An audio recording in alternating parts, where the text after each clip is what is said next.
students, Mr. Wong here. This is our first video, lesson 1.1, what makes up geometric figures, what are the differences between them.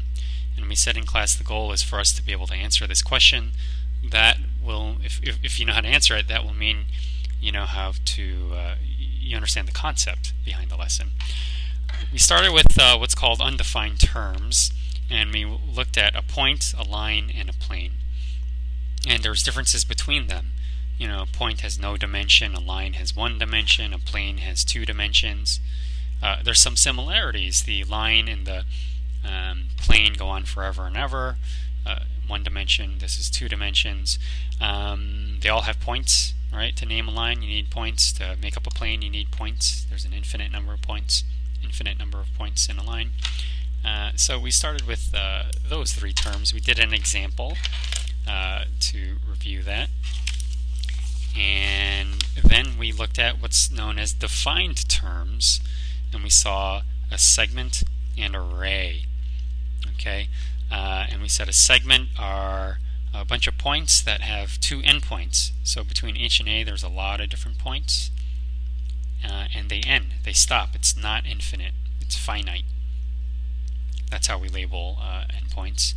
A ray, you have to start at an endpoint and then aim in a direction, and you have another point, and that's how you name it. So this is ray QT.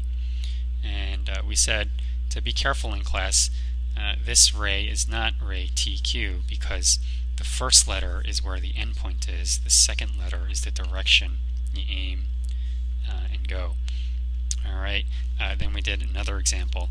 By the way, I realized these are not quite the exact notes we did in class. They're very similar, but I think I'm using this one because it's just more clearly laid out compared to the ones we used in class. Forgive me for that.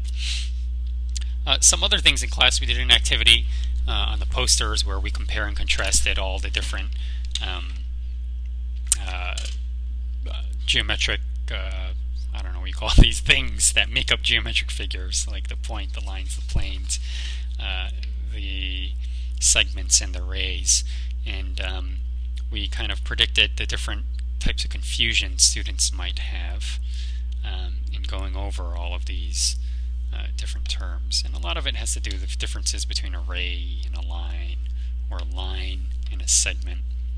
Alright, so you have to pay attention to the arrows. And that's it. Alright, so hopefully you're getting your homework done. You're practicing the skill, just like athletes, right? Both learn concepts and skills in order to succeed. I think we're off to a good start, and hopefully someone looks at this video. Alright, be well, and I'll see you soon again. Take care.